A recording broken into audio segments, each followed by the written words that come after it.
Thank you.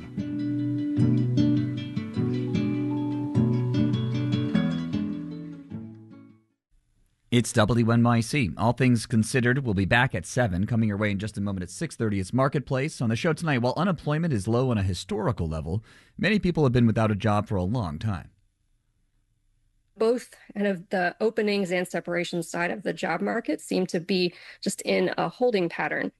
Checking in with a long-term unemployed. That's coming up on Marketplace. We'll be back with All Things Considered at 7. It's 53 degrees right now outside. A low of about 50 overnight. Tomorrow, sunny but windy. Gusts up to about 30 miles an hour. It's 6:30. WNYC support comes from Upway, offering new and certified refurbished e-bikes, available online and at their showroom in Williamsburg. More information on buying or selling an electric bike at upway.co. WNYC, independent journalism in the public interest. 93.9 FM and AM 820. NPR News and the New York Conversation.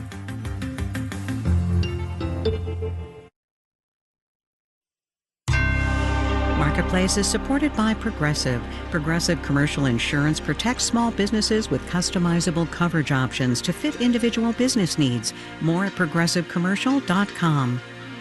Inflation is going up, and our mood? Well, you could say that's going down.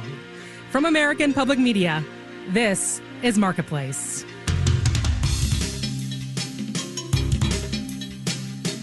Marketplace is supported by The Economist, providing reporting and analysis on global politics, economics, science, and culture, covering international trends and emerging issues shaping the world today. More information at economist.com. And by Solidigm, offering solid-state storage solutions optimized for AI with higher capacities, greater speed, and energy efficiency. Solidigm, AI data infrastructure built on a solid foundation. Learn more at storageforai.com. And by Ninja One, the Ninja One unified IT operations platform used by 35,000 customers in over 140 countries with solutions to support IT resilience and operational efficiency. Unify IT, simplify work. NinjaOne.com. From Oregon Public Broadcasting in Portland, I'm Marie Mejres in for Kai Rizdal. It is Friday, April 10th. Good to have you with us. You've probably seen or heard the headline by now. Inflation is at its highest level in nearly 2 years. According to the Labor Department, consumer prices in March were up 3.3% from a year ago. To help make sense of these numbers and a lot more, let's jump into our Friday wrap. I'm joined by Sudeep Reddy from MS Now and Rachel Siegel with The Washington Post. Hey, you two. Hi, Rima. Hey, Rima. All right, let's talk inflation. Y'all read the inflation report this morning. In one sentence, or maybe just in a few words, tell us, what were the vibes? How about you, Rachel? Why don't you go? Yeah, I have a feeling that Sudeep was just about to get into this, but I think some of the adjectives that came up might help us, get a sense of how the inflation report came across. There were a lot of words like worst and biggest and largest monthly gain tossed around, and those are often not the kinds of words you want to see pop up when you're talking about the prices that people are feeling day in and day out. It wasn't a huge surprise that a lot of that was driven by energy costs, which is something that people are especially feeling in their pocketbooks. But I think that was a quick sense of the mood that the report delivered today. That sounds about right. Sudeep, are you back on the line? Oh, great. What were I think we lost you there. What were your first reactions? What are the vibes of this report? Yeah, it's obviously concerning to see inflation shoot up like this, but we've been expecting this for a while. The last few weeks have been pretty ugly for what people have been seeing at the pump. But everything obviously depends on how long the war lasts and whether we see a correction in oil prices and gasoline prices. And if that happens, then this could just be a blip. Rachel, there was this moment, a year or so ago where it felt like the Fed was close to achieving that soft landing. But now, I don't know. Things are looking pretty rough. Do we think that 2% target is just a, far off dream at this point? Yeah, I mean, we're now coming on 5 years of inflation being above the Fed's target, and it's not for lack of trying to get there by any means, but it is hard to envision a world where the Fed is able to keep cutting if inflation is, A, moving in the wrong direction, and B, just not making the kind of progress that they want to be seeing. And so it doesn't mean that, that kind of soft landing is impossible to achieve, but here we are again talking about whether this kind of increase is a blip, if it's going to start to seep through, broader inflation as opposed to just staying more confined to oil markets. And that basically leaves them in the same kind of conundrum that they've had for a long time about balancing the risks that can pile up in the labor market side and can pile up on the inflation side quite quickly. Right. Well, Sudeep, I mean, is there anything the Fed can do while they're looking at these numbers? Like, how much control do we think the Fed really has these days?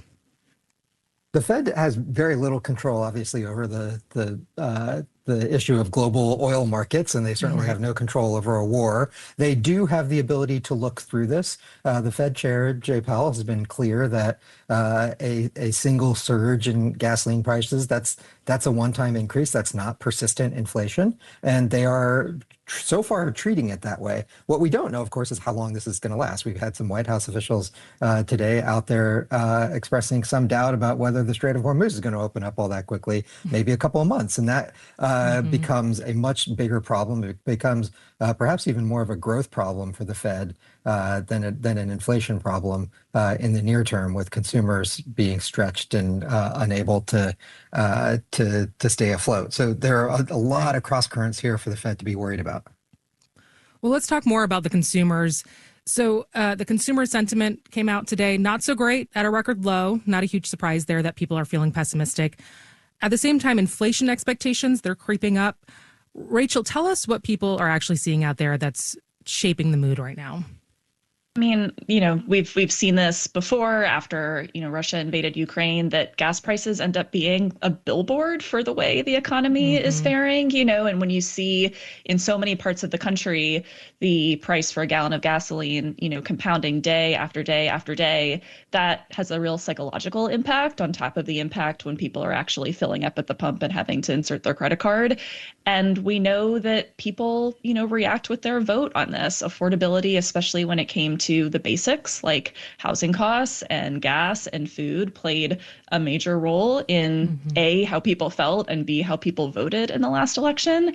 And I think we can expect that that is going to remain a really prevalent part of the midterm conversation unless people start to feel real relief, not just in the current price level, but something that feels like it's actually going to stick. Yeah. Well, Sudeep, sticking with oil for a second, prices keep climbing, right? The Strait of Hormuz is effectively locked down during this shaky ceasefire. And we've gotten used to a world where oil moves pretty reliably around the globe. Now that we're starting to see fractures in that system, what might that mean long-term for prices and the broader economy? It certainly means that there will need to be more supply built into the system, more reserves built into the system, more safeguards, more backups. Look, the Strait of Hormuz, this has almost been lore that the idea that the Strait of Hormuz could be closed at any point. Right. Everybody just thought it's so unbelievable, so crazy, the notion. And now we've gone weeks and weeks and weeks with this being closed, and it hasn't necessarily led to an absolute crisis. We're probably not that far from one, where some of the last shipments of oil that would have been reaching Europe and Asia have already arrived, and they're going to start dealing with shortages. And so I think when you get into actual energy shortages, when people aren't able to fill up, not just a price issue, but an actual supply issue, that's going to be the big wake-up call for a lot of countries about where they're sourcing their energy. And it in some ways may mean coming up with backups with countries that they normally wouldn't want to be dealing with. And in other cases, it might mean accelerating the move away from oil as much as possible. Yeah. Sudeep Reddy is from MS Now, and Rachel Siegel is with the Washington Post. Thanks so much, you two. Thanks, Rima. Wall Street today has also been reacting to the news. We'll have the details when we do the numbers.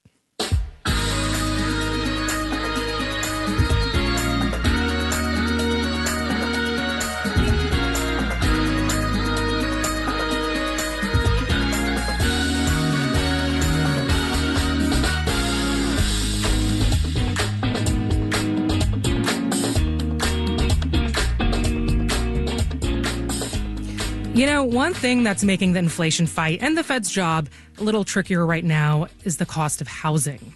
In the CPI report, it's referred to as shelter costs, which is basically rent and what homeowners would pay if they were renting. We saw that measure shoot up during the pandemic and had been cooling off for a while. But over the last 3 months, it's kind of stalled out, stuck at about a 3% annual increase. Now, that might sound discouraging, but there are signs that those shelter costs could come down soon. Marketplace's Nova Safo has that story. Shelter costs make up about a third of the overall consumer price index, so they have a significant impact on inflation readings. Shelter is a really big part of the CPI because the cost of housing is a really big part of households' monthly budgets. Jenny Schutz is a housing economist at the nonprofit research firm Arnold Ventures. The good news is that home prices are moderating and rental housing supply is improving. So places like Austin and Phoenix and Atlanta have built a lot of apartments. And as more housing supply came online of those metros, the cost of housing has come down, pushing down national averages for asking rents. According to Realtor.com, asking rents fell more than 1.5% in February. So where's all this in the CPI report? Jake Krimmel is senior economist at Realtor.com. So part of it has to do with what we're measuring and what CPI measures. They differ. For example, the Bureau of Labor Statistics is looking at new rents and old rents, so to speak. About 60% of rental units are covered by 12-month leases. So rents can't necessarily adjust to what's changing on the market. Not right away, at least. Also, a big chunk of the shelter calculation is owner equivalent rents, what people think their homes would rent for. That measure has a lag as well as homeowners' expectations adjust. Krimmel says the CPI will eventually catch up, but don't expect shelter inflation to go too much lower than its current 3%. If we look back to pre-pandemic averages, it does look like it's kind of hovering right around this 3. So I'd say it's relatively normal. Meaning the burden to pull inflation lower will likely fall on other elements of the CPI. I'm Nova Safo for Marketplace.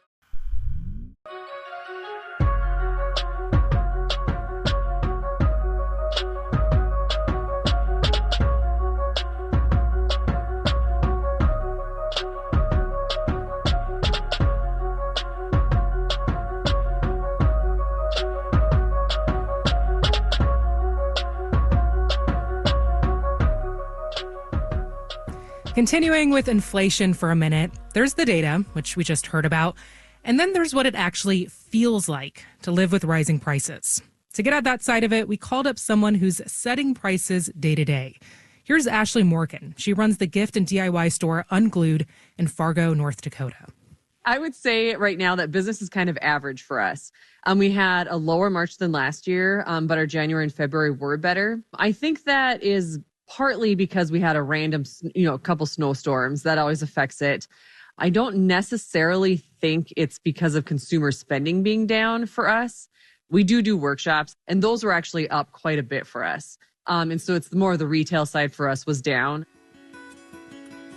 What we saw in this last month is one of our main jewelry makers did need to increase their current prices of things in our shop 10 to 25%. And that is like the first time that's ever happened for us. We also we typically purchase DIY kits, like do-it-yourself kits, as wholesale for people to make here or take home as a gift. 2 of our suppliers of that, one of them doubled their prices in this last quarter, which is also new for us. And then another one also increased their prices a fair amount. And so for us, that meant that we did find other options where the prices are still more of that point where our typical shopper would pay it. Because we're very aware that we're not going to get this kit and double our price because we just know it's not going to move in our store. So as long as we can find other options, we are searching that out. In this next year, we're planning on producing just a couple of our own Unglued products for the first time to kind of fill in some gaps of things like a Fargo cribbage board and things like that we can produce, which hopefully help us control just a few things that we think will be some big winners with the price too for our end user, which is the shopper that comes in. We just actually had our crew quarterly meeting. So these days I'm feeling really good about like our crew and the really cool makers we get to work with. But that financial stress as a small business owner, like literally never goes away. And I think for me, it's a little bit more of like, where's the world going? And the stability of that stresses me out. But it's kind of like, should we push this like silly, fun event when other things are kind of heavy? And our answer always is yes, people need that when things are crazy.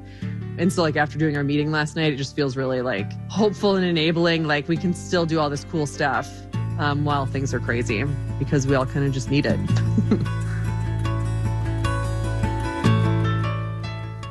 That was Ashley Morgan, owner of the store Unglued in Fargo, North Dakota.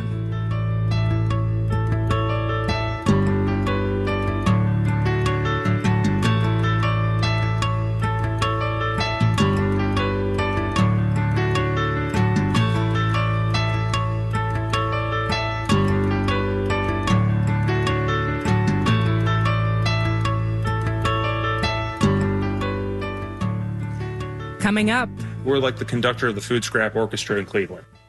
Well, that sounds nice, I think. But first, let's do the numbers.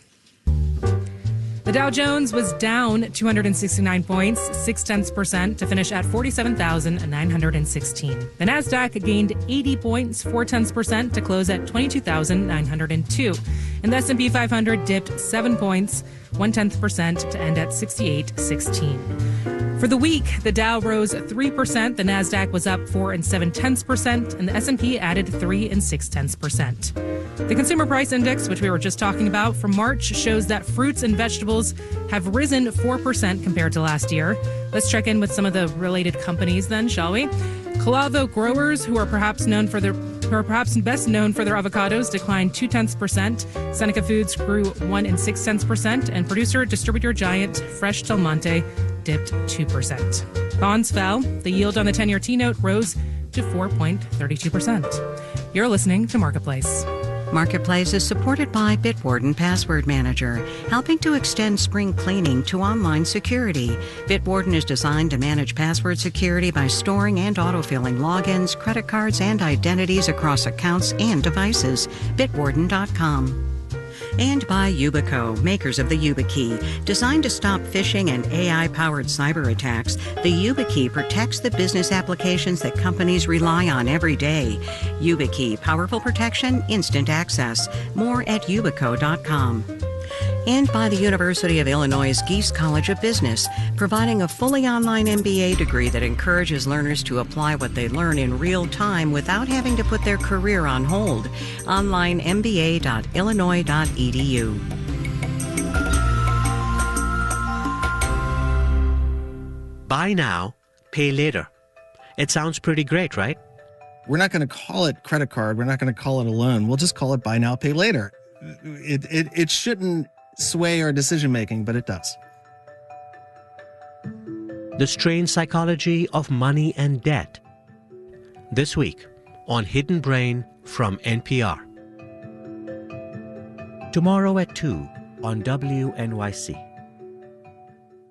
WNYC receives support from Drexel University, an R1 research institution according to the Carnegie classification that is committed to fostering experiences for its students that positively impact society. More at drexel.edu.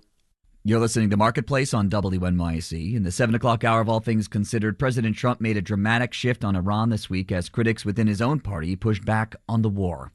We're going to have that story and much more coming your way in the 7 o'clock hour of All Things Considered. Stay tuned.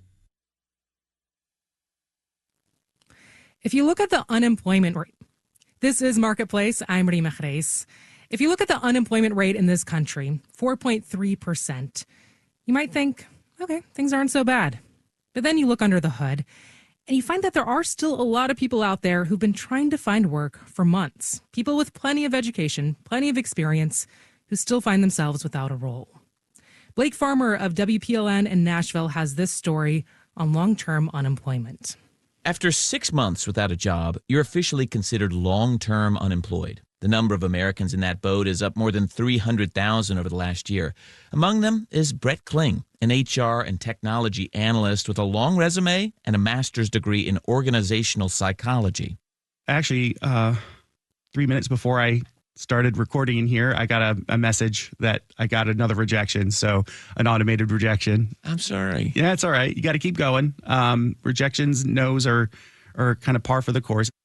Kling stays motivated by going to as many mixers and meetups as possible. In an age of AI, he says it feels like human connection is his only hope. Anytime there's an open event, where you can have some FaceTime with people, I try to do that.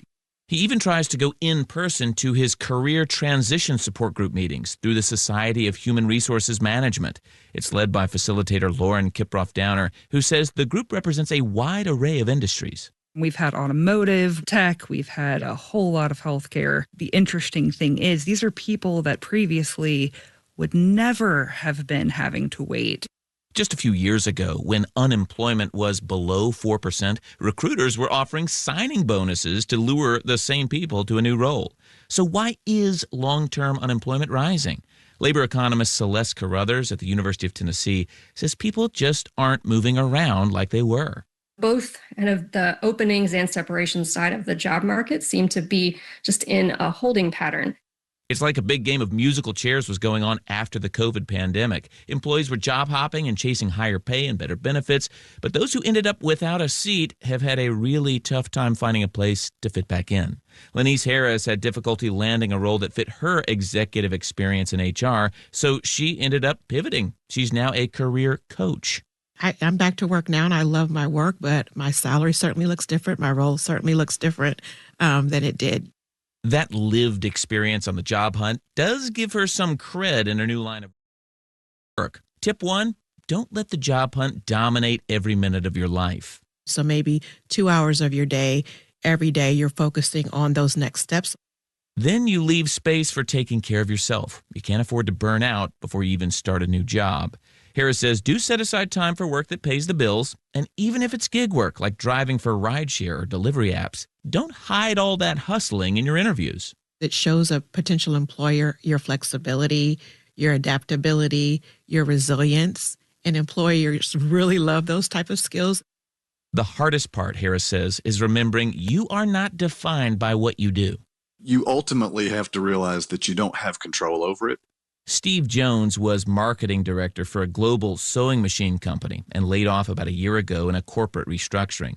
Being in his mid-50s, he feels his experience level works against him with recruiters, even if he would accept a pay cut. So he's considering a pivot to get him through to retirement age and making the most of the moment. It sounds like such a cliche, but I'd always felt I had a novel, at least one in me, and I've been actually spending the time to try to finally tackle a novel as well. It might amount to nothing, but at least he can say he fulfilled a lifelong dream amid the frustration of a drawn-out job hunt. In Nashville, I'm Blake Farmer for Marketplace.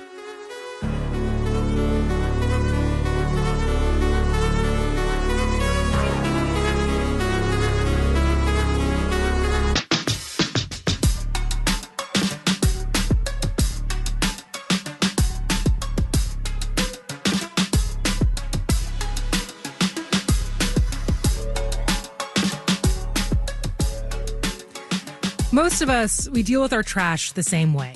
Put it on the curb, and it gets picked up.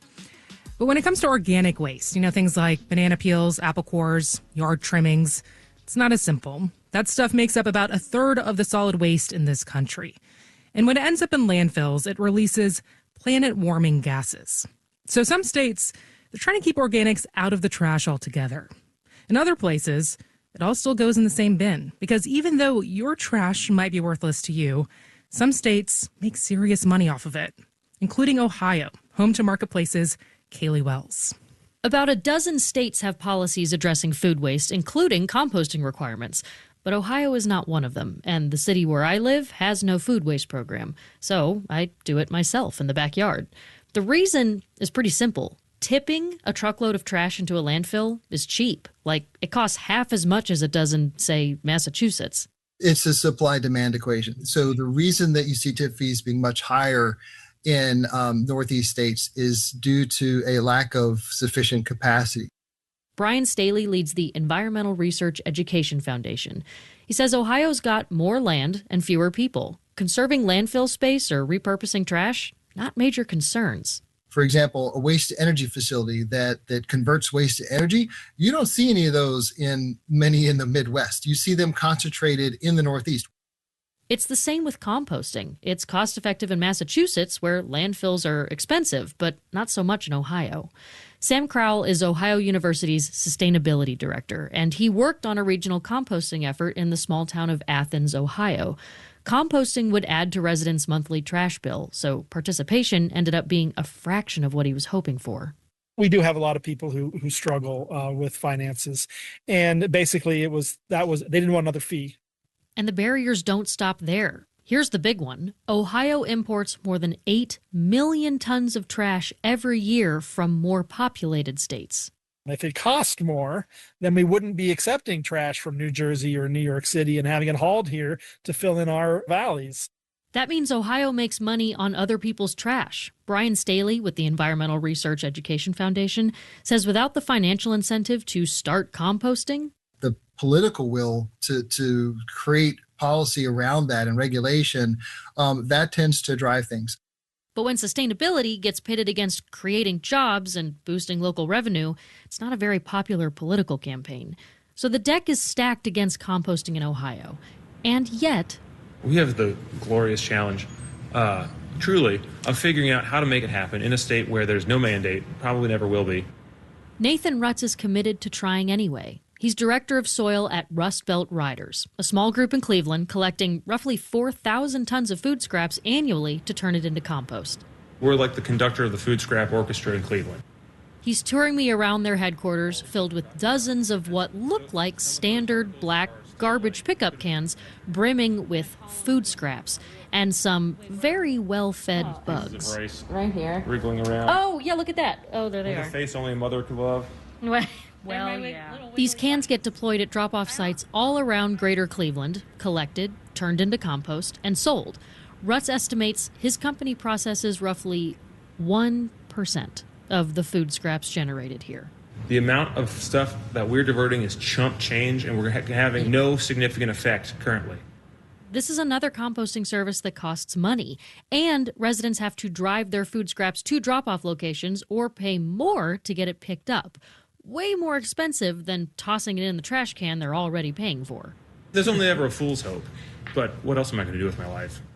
Rutz is trying anyway because despite the headwinds, some people are willing to pay to be more sustainable. His business and composting throughout Ohio are growing. In the past decade, free drop-off sites for food scraps have cropped up in dozens of cities across the state because without state policies, local governments are still working on their own sustainability goals. In Cleveland, Ohio, I'm Kaylee Wells for Marketplace.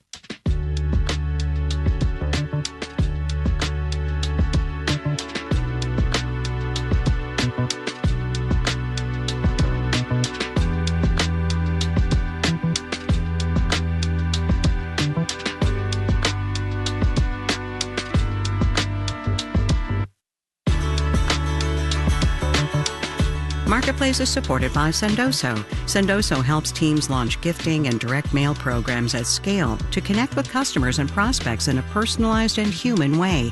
More information is available at sendoso.com.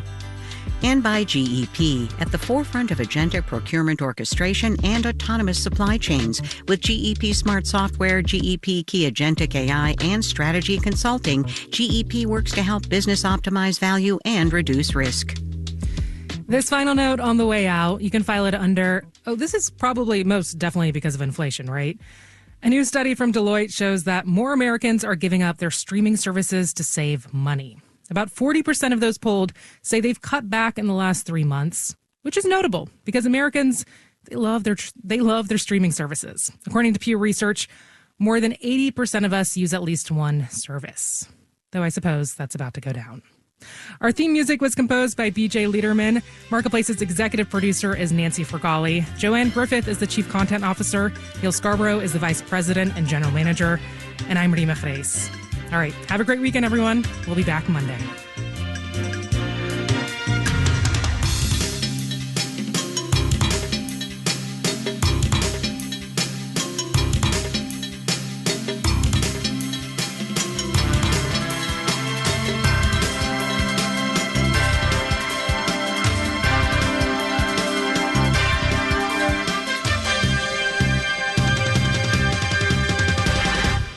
This is APM.